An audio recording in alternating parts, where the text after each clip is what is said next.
अस्सलाम वालेकुम dear students. आज हमने CSS सिलेबस अप्लाइड मैथमेटिक्स के बारे में हमने पढ़ना है। तो उनके लिए जो स्टूडेंट्स CSS में इन सब्जेक्ट को चूज़ करना चाहते हैं उनके लिए यही है कि वो MSc मैथमेटिक्स हों या BSc मैथमेटिक्स हों। तो उस तरीके से टॉपिक तो कवर नहीं होते सारे, लेकिन चलें फिर भी कुछ ना कुछ हो जाता है। तो आज देखते हैं हम CSS सिलेबस अप्लाइड मैथमेटिक्स। तो basically students CSS syllabus applied mathematics में वही मैथमेटिक्स आता है जिसमें हम ज़्यादा फार्मूले यूज़ करते हैं। तो इसमें हमारे पास vector calculus, differential equation calculus और स्टैटिक्स, डायनामिक्स और मैकेनिक्स आ जाती है। इस तरह से न्यूमेरिकल भी थोड़ी बहुत ही यूज़ होती है यहाँ पे भी। तो इसके लिए देखते हैं हम इसका सिलेबस क्या क्या है। तो पहले देखें अप्लाइड मैथमेटिक्स 100 नंबर का पेपर होगा आपका, और इसी तरह प्योर मैथमेटिक्स में भी 100 नंबर का पेपर होगा। प्योर मैथमेटिक्स और अप्लाइड मैथमेटिक्स में यही फ़र्क है कि अप्लाइड में हम फार्मूले को यूज़ करते हैं और जो प्योर मैथमेटिक्स होता है इसमें हम लॉजिक के ज़रिए इसको सॉल्व करते हैं। तो पहला देखें वेक्टर कैलकुलस 10% है 100 में से, तो इट मीन 10 नंबर का ये आएगा। तो इसमें देखें वेक्टर अलजबरा। वेक्टर अलजबरा में क्या क्या चीज़ आती हैं? Scalar and vector product of vector. तो स्केलर या डॉट प्रोडक्ट भी इनको कहते हैं, जिसमें A डॉट B या B डॉट A इस तरह के हम वेक्टर फाइंड करते हैं। और वेक्टर प्रोडक्ट ऑफ वेक्टर में हम क्या फाइंड करते हैं? A cross B। उन वेक्टर का मुख्तलिफ कम्बिनेशन जो होते हैं उनको यूज़ करते हैं। दूसरा देखें ग्रेडियंट। ग्रेडियंट में हम gradient divergence and curl of A vector. तो ग्रेडियंट डाइवर्जेंस में क्या होता है? हम स्लोप वगैरह यूज़ करते हैं, और कर्ल ऑफ वेक्टर में डेल्टा वगैरह को यूज़ करते हैं, डेल क्रॉस F या डेल क्रॉस जो भी वेक्टर होगा दूसरा उस लिहाज से। Line surface and volume surface integral, volume integrals, इस तरह के ये लाइन सरफेस और वॉल्यूम इंटेग्रल के कुछ फार्मूलाज होंगे, उनको हम यूज़ करेंगे यहाँ पे। और फिर इसी तरह वेक्टर कैलकुलस में टॉपिक है green, Stokes and Gauss theorem. तो इसको यूज़ करेंगे हम ग्रीन, स्टोक्स और गाउस थ्योरम के लिए। तो इसके लिए खालिद लतीफ़ की बुक है वेक्टर कैलकुलस, तो उस मैं रेकमेंड करूँगा कि वही आप पढ़ें। नहीं तो BSc में भी हमने एक बुक पढ़ी थी, उसमें ये सारे टॉपिक लिखे हुए थे, तो आप उसको फॉलो कर सकते हैं। उसके बाद देखें स्टैटिक्स। तो स्टैटिक्स भी 10% है इस सिलेबस में शामिल है, तो इट मीन 100 में से 10 नंबर इसके भी होंगे। तो स्टैटिक्स क्या होता है? स्टडी या मोशन ऑफ ऑब्जेक्ट, स्टडी या motion of object without considering force. Force को कंसीडर किए बगैर हम ऑब्जेक्ट क्या क्या करते हैं, यहाँ पे स्टडी की जाती है। तो इसमें देखें composition and resolution of forces. तो कॉम्पोजिशन क्या होती हैं? कॉम्पोजिशन एंड रेजोल्यूशन के फोर्सेस को मुख्तलिफ तरीक़ा से ऐड सब्ट्रैक्ट करना, और रेजोल्यूशन उन्हीं की जमा तफरीक माइनस ज़रब या उनका मैग्नीट्यूड फाइंड करना, ये आ जाता है composition and resolution of forces में। फिर पैरेलल फोर्सेस एंड कपल्स। और पैरेलल फोर्सेस क्या होते हैं? लाइक फोर्सेस जो एक ही डायरेक्शन में मूव कर रही होती हैं और पैरेलल होती हैं। और कपल्स क्या होते हैं? ये जो टार्क में आते हैं। इक्विलिब्रियम ऑफ सिस्टम ऑफ को प्लेनर फोर्सेस। तो इक्विलिब्रियम ऑफ सिस्टम हम पढ़ेंगे जिसमें को प्लेनर फोर्सेस होंगी, ऐसी फोर्सेस जो एक ही पॉइंट पे लाई करेंगी। फिर centre of mass of A system of particles and rigid bodies. Centre of mass किसी सिस्टम का, पार्टिकल्स का, और फिर रिजिड बॉडी जो सख्त अजसाम होते हैं, इनके बारे में आप स्टडी करें। और फिर equilibrium of forces in 3 dimension. तो इक्विलिब्रियम ऑफ फोर्सेस 3 डायमेंशन में कौन कौन सी होंगी, इसके बारे में भी स्टडी करनी है आपने। तो स्टैटिक्स और डायनामिक्स के लिए रिकमेंड जो बुक है वो है BSc में, क्योंकि गोरी की बुक है, बड़ी बेहतरीन लिखा हुआ सब कुछ, उसको आप फॉलो कर सकते हैं। उसके बाद देखें डायनामिक्स, ये भी 10% है। Study of motion of forces considering the force. यहाँ पे हम फोर्स को भी क्या करेंगे? इंक्लूड करेंगे, तो डायनामिक्स भी आएगी। Motion in a straight line with and constant variable acceleration. Motion in straight line, और इसको रेक्टिलिनियर मोशन भी कहते हैं, इसके बारे में स्टडी करना। Simple harmonic motion. Simple harmonic motion में क्या होता है? To and fro motion of a body about its mean position. Conservative force and principles of energy. तो कंजर्वेटिव फोर्स जो पाथ इंडिपेंडेंट फोर्सेस होती हैं उनके बारे में, और फिर प्रिंसिपल ऑफ एनर्जी जो एनर्जी के प्रिंसिपल उनके बारे में। फिर tangent, normal, radial and transfer component of velocity. जब इसी मैकेनिक्स में आएंगे तो यहाँ पे ये मुख्तलिफ तरह की टर्में दी जाती होती हैं। टेंजेंट, नॉर्मल क्या होता है? Radial and transfer component of velocity. और इसी तरह क्या होते हैं? ये वेक्टर में भी होते हैं। And acceleration and motion under central force, planetary orbits and Kepler's law, ये सब को डायनामिक्स में मिलेगा। तो इसके लिए रिकमेंड जो बुक है वो के गोरी की बुक है, बड़े अच्छे तरीके से उसमें लिखा हुआ है सब कुछ। फिर उसके बाद देखें ordinary differential equation. Applied mathematics में 20 नंबर का 20 मार्क्स यहाँ से आते हैं। ऑर्डिनरी डिफरेंशियल इक्वेशन क्या होती है? ऑर्डिनरी डिफरेंशियल इक्वेशन असल में ऐसी इक्वेशन है जिसमें एक डिपेंडेंट वेरिएबल होता है और फिर उसके लिहाज से इंडिपेंडेंट वेरिएबल होता है। एक इंडिपेंडेंट वेरिएबल और इसका derivative respect to independent variable, D Y by D X अक्सर लिखा जाता है। तो वाई इसमें क्या होगा?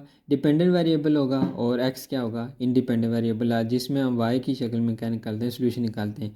जिसमें कांस्टेंट आ जाए उसको जो है आम सोल्यूशन कहेंगे, और जिसमें कांस्टेंट ऑफ इंटीग्रेशन या कांस्टेंट ऑफ डेरिवेटिव ख़त्म हो जाए तो उसको क्या कहेंगे? पार्टिकुलर सोल्यूशन कहेंगे। ऑर्डिनरी सोल्यूशन और पार्टिकुलर सोल्यूशन। तो इसमें देखें इक्वेशन ऑफ फर्स्ट आर्डर, जिसमें D Y by D X की डिग्री क्या होगी? Order of differential equation is the highest derivative, तो इसमें डेरिवेटिव क्या होगा? फर्स्ट होगा। और डिग्री ऑफ डिफरेंशियल इक्वेशन क्या होगी? जिसमें डिग्री जो है जो आर्डर होगा उसकी हाईएस्ट पावर होगी। ठीक है, तो equation of first order D Y by D X की फॉर्म में होगी। सेपरेबल इक्वेशन, जिसमें वाई और एक्स अलग अलग हो जाते हैं, उनको सॉल्व किया जाता है। एग्जैक्ट इक्वेशन, तो एग्जैक्ट इक्वेशन कौन सी होती है? जिसमें M D Y plus N D X equal 0, तो partial M by partial Y से इक्वल हो जाता है partial N by partial X. First order linear differential equation इस फॉर्म में होगी D Y by D X plus P X Y equal Q X. ठीक है, इस इक्वेशन होगी D Y by D X plus P X Y equal Q X. इस form की जो इक्वेशन होगी इसको क्या कहेंगे? First order linear differential. Orthogonal trajectories मुख्तलिफ तरह के पाथ होते हैं, जिसमें D Y by D X हम फाइंड करते हैं वहाँ से -1 और उसकी फॉर्म में लिखे इनको सॉल्व करते हैं। Non linear equation reducible to linear equation. अब नॉन लीनियर इक्वेशन कौन सी होगी? जिसमें 3 तरह की होती हैं। एक तो D Y by D X के साथ कोई डिपेंडेंट वेरिएबल वाई आ जाए तो फिर वो नॉन लीनियर इक्वेशन बन जाती है, जिसकी आर्डर भी हमारे पास क्या हो, जिसकी non linear differential equation reduce होती है लीनियर इक्वेशन में। D Y by D X को पी या किसी के इक्वल लेट करके वहाँ से हम लीनियर इक्वेशन को बना सकते हैं। फिर बर्नौली एंड रेक्टी इक्वेशन, तो ये भी बीएससी मैथमेटिक्स जो बुक है एसएम यूसुफ की, वहाँ बड़ी डिटेल में लिखा हुआ है बर्नौलीज एंड रेक्टी इक्वेशन। फिर इक्वेशन विद कांस्टेंट कोफिशिएंट, ऐसी बेशुमार इक्वेशन मिलेंगी जिसमें हमारे पास कोफिशिएंट क्या होंगे? कांस्टेंट होंगे 1 2 3 4 इस तरह से। और होमोजीनियस एंड इनहोमोजीनियस या नॉन होमोजीनियस इक्वेशन, तो होमोजीनियस इक्वेशन क्या होती है? जिसमें जो है होमोजीनियस डिफरेंशियल इक्वेशन, और नॉन होमोजीनियस डिफरेंशियल इक्वेशन भी यही है कि जिसमें जो हमारे पास वेरिएबल है या एंड पे कुछ इक्वेशन ऐसी होंगी जिन पे एंड पे क्या आ जाएगा? 0 आ जाएगा, वो होमोजीनियस इक्वेशन होगी। और जिन पे एंड पे 0 नहीं आएगा वो क्या होंगी? नॉन होमोजीनियस डिफरेंशियल इक्वेशन होगी। फिर काशी आइलर इक्वेशन, ये भी डिफरेंशियल इक्वेशन का हिस्सा है। और वेरिएशन ऑफ पैरामीटर, जिसमें हम पार्टिकुलर सोल्यूशन निकालते हैं किसी पैरामीटर के एक बार आके, एक्स वाई तो टी या यू रख के वहाँ से इक्वेशन निकालते हैं। फिर ordinary and singular points of differential equation. अब ऑर्डिनरी और सिंगुलर पॉइंट्स कौन से हैं डिफरेंशियल इक्वेशन के? ये भी उसमें मज़ीद लिखा हुआ है कि सिंगुलर पॉइंट्स जहाँ पे सोल्यूशन हमारा क्या करता है? एग्जिस्ट नहीं करता। सोल्यूशन इन सीरीज, तो सोल्यूशन इन सीरीज में सोल्यूशन आएंगे। फिर Bessel and Legendre equation, Legendre equation भी ये एमएससी मैथमेटिक्स में हमने पढ़ा, डॉक्टर शनवाज और डीजे जिल की बुक में बड़े अच्छे तरीके से लिखा हुआ है बेसल एंड लेजेंडर फंक्शन और equation. Properties of Bessel function and Legender polynomial, तो ये भी वहाँ पे मज़ीद डिटेल में लिखा हुआ है बहुत अच्छे तरीके से। फिर उसके बाद देखें हमारे पास कौन सी आती है? Fourier series and partial equation. तो Fourier series and partial differential equation, partial differential equation में देखें अब जो डिपेंडेंट वेरिएबल 1 या 1 से ज़्यादा होंगे, लेकिन इंडिपेंडेंट वेरिएबल हमारे पास क्या होंगे? 2 या 2 से मोर होंगे, तो वो क्या आ जाएगा? Partial differential. डिफरेंशियल इक्वेशन से आगे पार्शियल डिफरेंशियल इक्वेशन, जिसमें डिपेंडेंट वेरिएबल एक जगह से ज़्यादा होते हैं। तो इसके लिए क्या होती हैं? Trigonometry, Fourier series, sine and cosine series. तो KR संकारा की बुक है इसके लिए बेहतरीन, KR संकारा रो।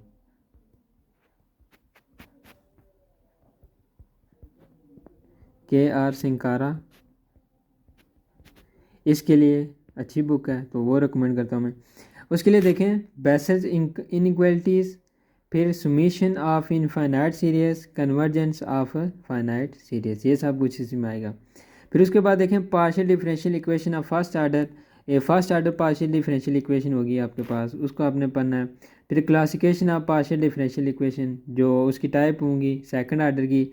फिर बाउंड्री वैल्यू प्रॉब्लम, वहाँ पे जो बाउंड्री दी गई होंगी, इनिशियल कंडीशन सेम होगी लेकिन बाउंड्री थोड़ी सी मुख्तलिफ होगी, इनिशियल और बाउंड्री कंडीशन होगी।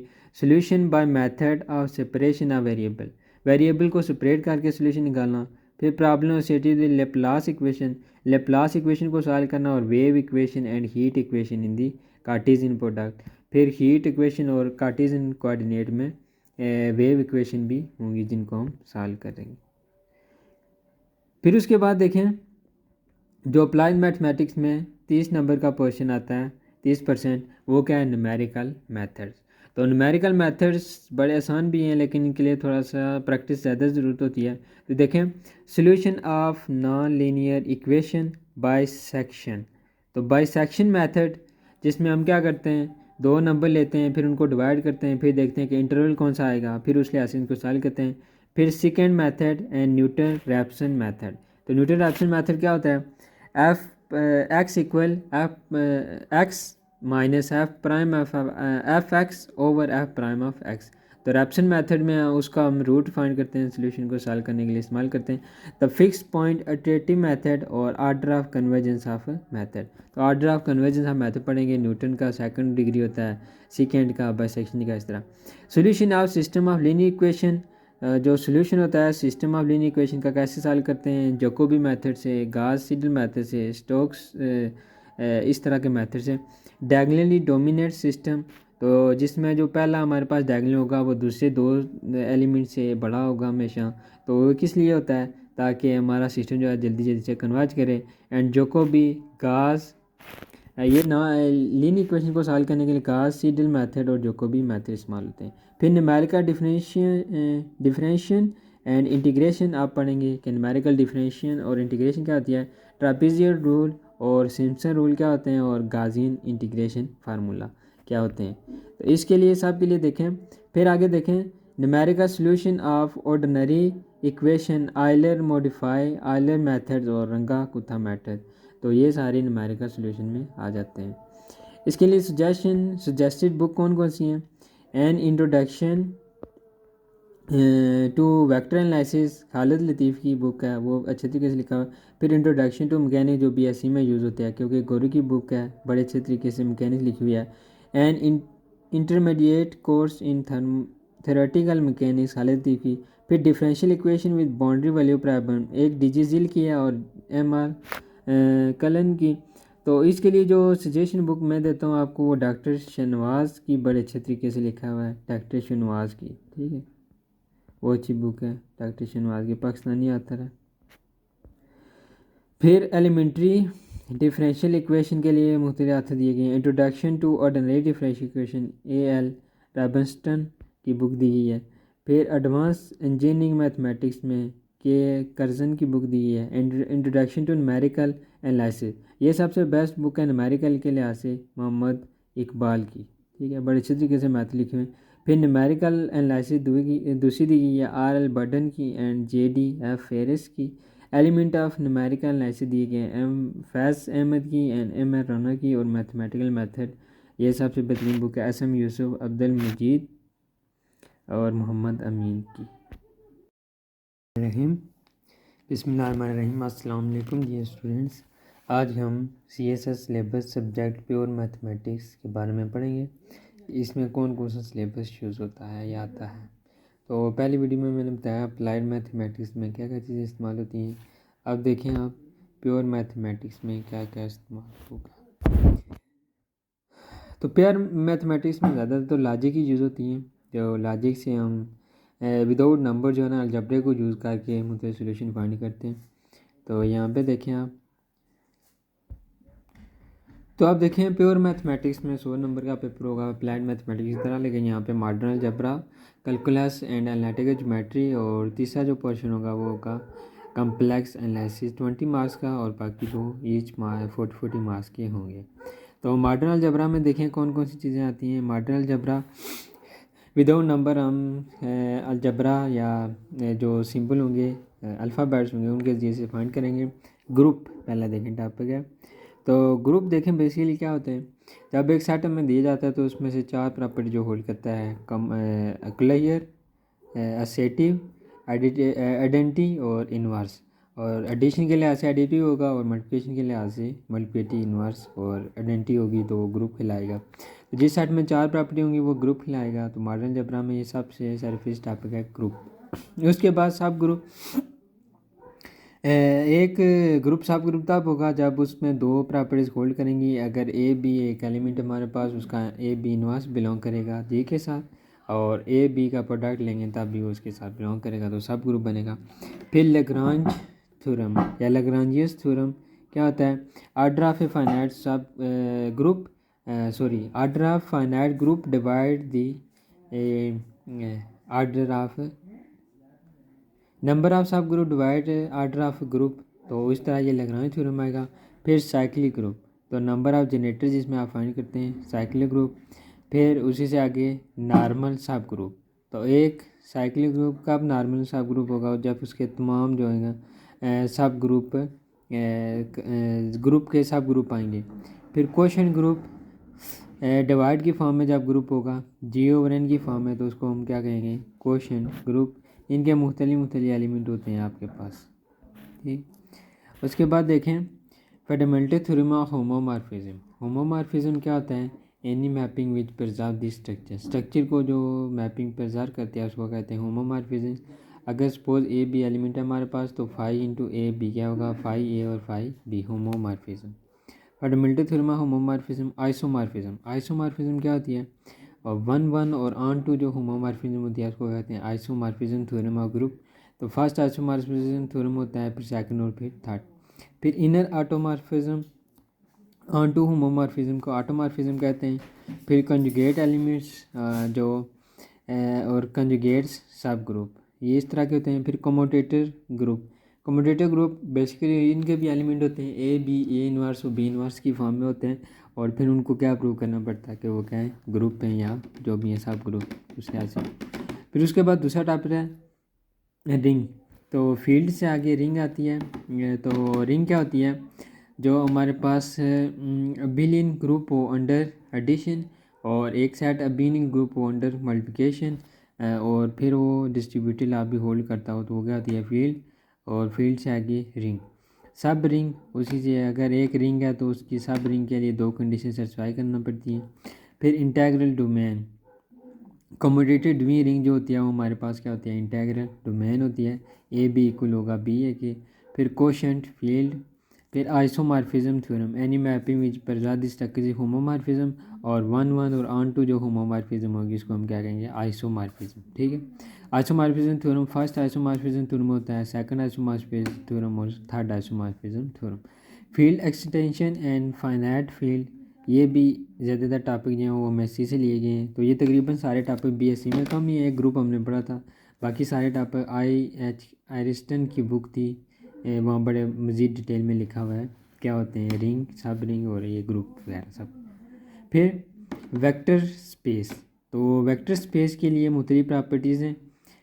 वेक्टर स्पेस कब बनती है, जब हमारे पास एलिमेंट जो एक तो वो अंडर मल्टीप्लिकेशन अबिलियन ग्रुप होना चाहिए, और दूसरा उनमें प्रॉपर्टी एसेटिव, और इस तरह से 3 एलिमेंट होते हैं। फिर उनको हमने प्रूव करना होता है कि ये इसके साथ बिलोंग करते हैं, तो वो वेक्टर स्पेस आती है हमारे पास।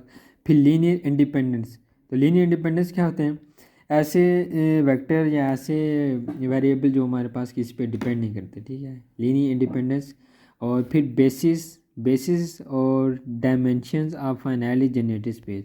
बेसिस क्या होती हैं, बेसिकली एक जो सेट होता है हमारे पास, वो बेसिस कब होता है, जब लीनियर इंडिपेंडेंस हो और उसको लीनियर कम्बिनेशन की फॉर्म में लिखा जाता है, वो बेसिस होती हैं। और dimension of finally generated space, जो आंसर आता है उसमें से कितने एलिमेंट हमारे पास आए, सपोज 4 होती तो 2 बच गई या 2 एलिमेंट आ गए तो उसकी डायमेंशन 2 आ जाएगी। फिर लीनियर ट्रांसफॉर्मेशन, तो लीनियर ट्रांसफॉर्मेशन के लिए क्या होता है कि अगर 2 एलिमेंट हैं हमारे पास यू और वी और उनका प्लस करें तो वो उसके साथ बिलोंग करने चाहिए, और अल्फ़ा के साथ है या U alpha into U plus V करें तो अल्फ़ा यू अल्फ़ा वी होने चाहिए, इस तरह मल्टीप्लिकेशन में।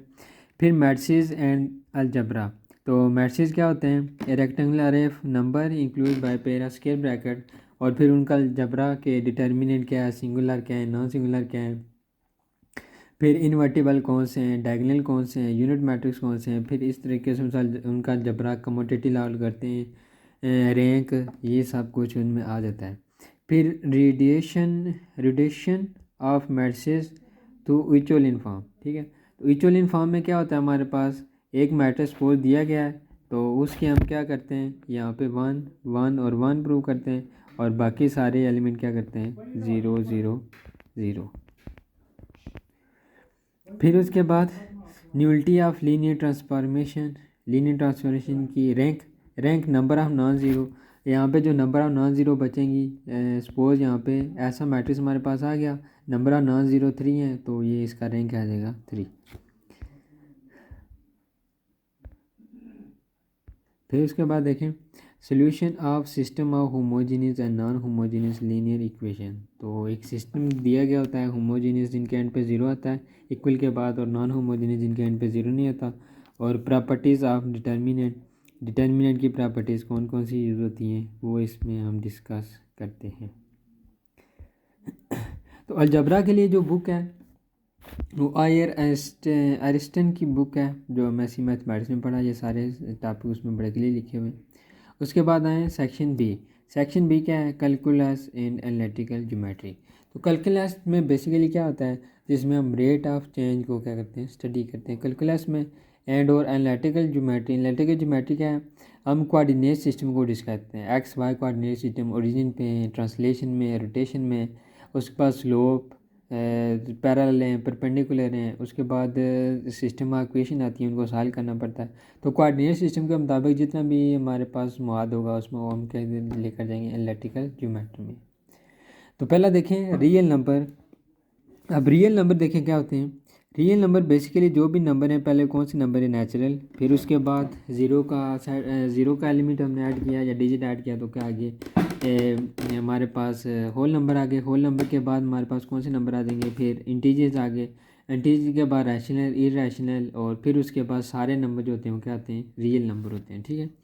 फिर लिमिट्स उनके ऊपर मुख्तलिफ लगाई जाती हैं कि आइदर वो किस तरह से रियल नंबर में उनकी प्रॉपर्टीज़ भी आ जाती हैं, ट्रांजिटिव, ट्राइकॉटमी, कम्यूटेटिव ला, सेटिव ला, ये ऑलवेज होल्ड करते हैं।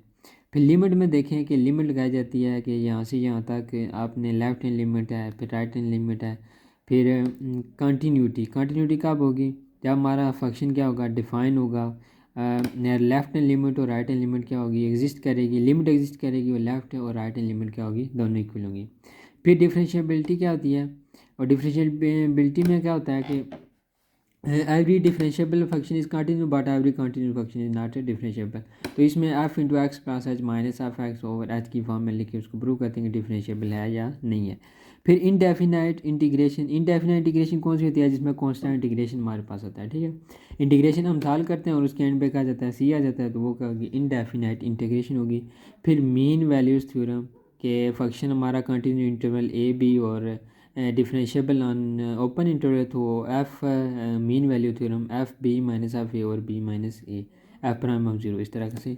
फिर टेलम थ्योरम या टेलर सीरीज हमारे पास होती है F into X equal X plus F prime of zero plus X into F prime double prime of zero plus x square over two F double prime of zero, इस तरीके से।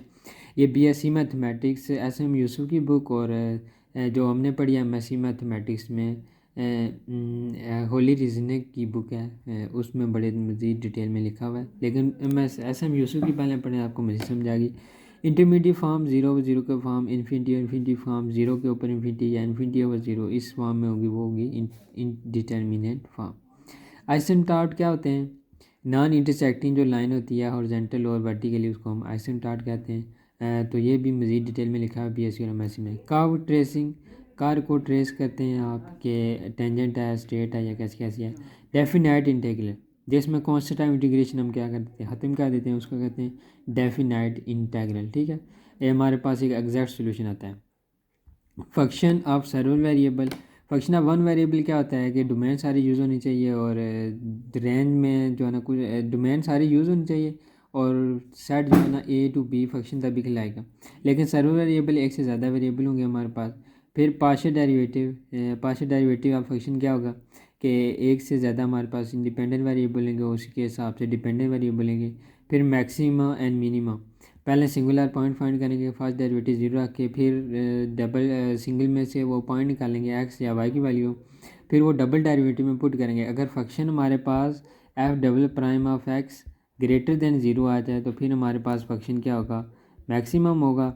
और अगर हमारे पास लेस देन ज़ीरो आ जाए तो फिर क्या होगा, वैल्यू हमारी फंक्शन की क्या होगी, मिनिमम वैल्यू होगी।